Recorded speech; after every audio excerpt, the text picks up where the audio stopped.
नमस्कार मित्रों, आज एक कहानी सुनाता है। जुझारूपन की कहानी, एक लड़की के जीवट और संघर्ष की कहानी। संघर्ष उसे कहां से कहां तक ले जाता है। कहानी उसी की मुजवानी है, शब्द और स्वर केवल मेरा है। किशोरावस्था का बासंती, संघर्ष का काला और सफलता का नारंगी रंग आज के अंक का विषय है। बालिकाओं और अभिभावकों के लिए एक सतर्कता सीख होगी। वीडियो को अंत तक देखें। ठीक लगे तो चैनल को सब्सक्राइब अवश्य करें। आइए शुरू करते हैं। सहोदर 4 भाई बहनों में ज्येष्ठ, मृदुभाषी, विनम्रता की मूर्ति, भाई बहनों की आदर्श और माता पिता की आंखों का तारा। सुंदर शरीर, आकर्षक व्यक्तित्व, कुशाग्र बुद्धि, पढ़ाई में लगन, हर प्रकार से श्रेष्ठ, होनहार बिरबान के होत चीकने बात। माता शत्रु पिता बैरी, एन बालो न पढ़ता। उसने कहीं पढ़ा था। किशोर मन में एक हुक उठी तो उसने अभियान छेड़ दिया।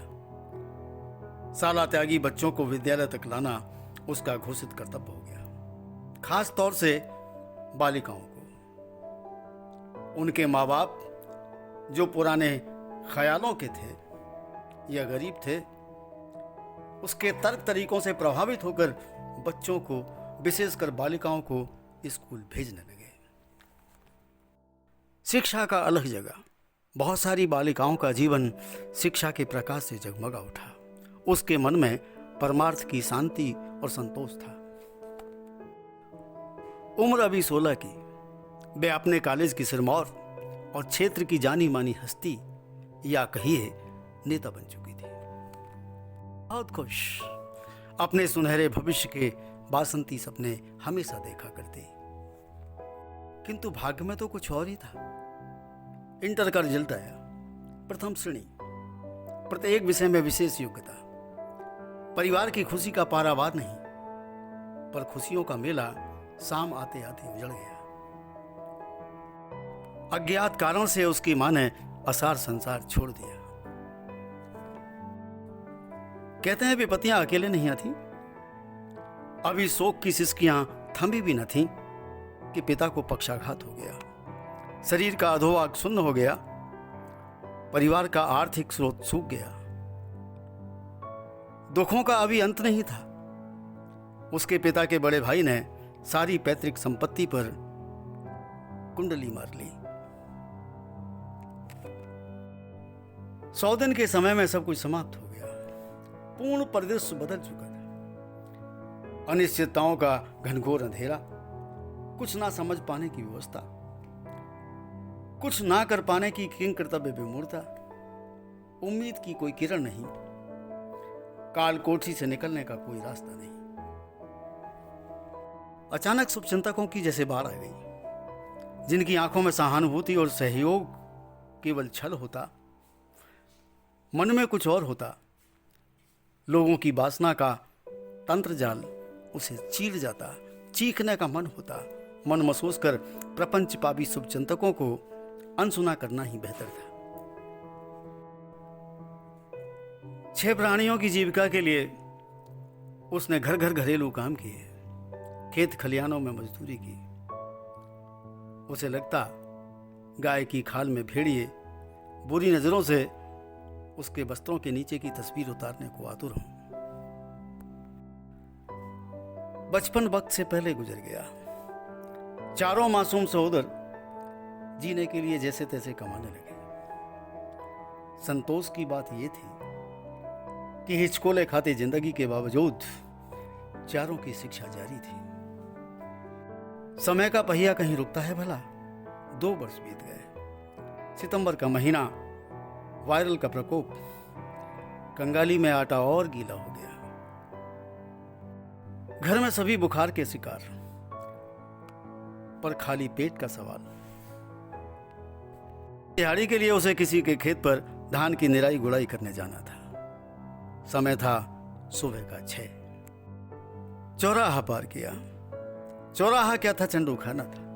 पीपल का पेड़, पेड़ के नीचे चबूतरा, चबूतरे पर 24 घंटे नशेड़ी, गंजेड़ी और चांडालों का बदनाम अड्डा। गौर करने वाली बात यह, केवल 500 मीटर की दूरी पर पुलिस चौकी। पुलिस वालों के लिए ये अड्डा दिया तले अंधेरा तो शायद नहीं, अलबत्ता अवैध वसूली का अच्छा खासा जरिया जरूर था। उसने अपना रास्ता पकड़ा ही था। चौराहे की चांडाल चौकड़ी से 5 मुस्टंडे उसका रास्ता रोक कर खड़े हो गए। शिकार पंजे में था। ऐसे मौके पर भद्दी बातें जो गुंडे कर सकते थे बोल रहे थे, गुर्रा रहे थे, शिकारी कुत्तों की तरह नोच डालने को तैयार थे। एक क्षण के लिए उसकी हिम्मत जवाब दे गई। मन ही मन उसने अपने इष्ट को याद किया, लाज बचाने के लिए कातर पुकार की। चबूतरे पर कुछ और भी लोग थे, भावहीन चेहरे, साक्षी भाव से तमाशा देख रहे थे, जैसे कोई सामान्य सी बात हो। एक ने हुंकारा, पकड़ पकड़, छोड़ना नहीं, बचना न पाए। उसने अपने आप को संभाला, हिम्मत जुटाई। लगा जैसे उसका इष्ट, उसका केशव उसके शरीर में उतर आया हो। हाथ की खुरपी सुदर्शन चक्र बन गई, अकेली 5 पर भारी पड़ गई। छठा व्यक्ति चबूतरे की तरफ से लपका, झपट कर आगे आया, पीठ पीछे से वीरांगना पर वार किया। खुरपी हाथ से छूट गई। कंधे की पीड़ा को उसने सहन किया। नए शत्रु को भी अपने नखदंतों से घायल कर दिया, पीट डाला। फिर उसने दौड़ लगा दी, दिशाहीन दौड़। वह दौड़ती रही, भयभीत, अस्त व्यस्त। किधर को कितनी दूर दौड़ी याद नहीं। कई खेत, बाग, बस्ती पार किए।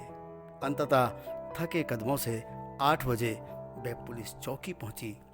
उसी पुलिस चौकी जो घटना स्थल से महज 500 मीटर थी। चौकी में भीड़ थी, अच्छी खासी भीड़, कम से कम 25-26 लोग रहे होंगे। चौकी प्रभारी उनके बीच था। 11 बज गए, वो खड़ी रही। इस बीच 6 कांस्टेबल आए। उन्होंने उससे 600 सवाल पूछ डाले होंगे। भीड़ और दरोगा में अभी भी मंत्रणा जारी थी। एक महिला कांस्टेबल ने उससे फुसफुसा कर कहा, तुम्हारी ही चर्चा है। वह चकित और चौकन्नी हुई, पहचाना भीड़ में 10-12 लोग ऐसे भी हैं जो कभी ना कभी उस पर सहानुभूति के फूल फेंक चुके हैं। मन में आया, चलो निकल चलो। तभी किसी ने दहाड़ कर कहा, जाना मत। उठे कदम थम गए। 2 घंटे और बीत गए। उसे अंदर बुलाया गया। दरोगा ने कितने ही अनसन सवाल किए, मैं बता नहीं सकता, आप समझ सकते हैं। फिर बोला, देखेंगे, सूर्यास्त के बाद आना, देख लेंगे। सुना तो मुट्ठियां कस गई, जबड़े भिज गए, शरीर गुस्से से थरथराने लगा, आंखें अंगारा बन गई, नथुने फूल गए, बाणी स्थिर हुई, स्वर ऊंचा हुआ, बोली, मुझे न्याय चाहिए, FIR लिखो। सूर्यास्त के बाद क्यों? नौचना खाना है तो अभी नौच डालो मुझे। लड़की के तेवर देख, दरोगा आग बबूला हो गया। क्रमशः शेष अगले अंक में। पुलिस ये रंग देखने के लिए अभी चैनल सब्सक्राइब करें।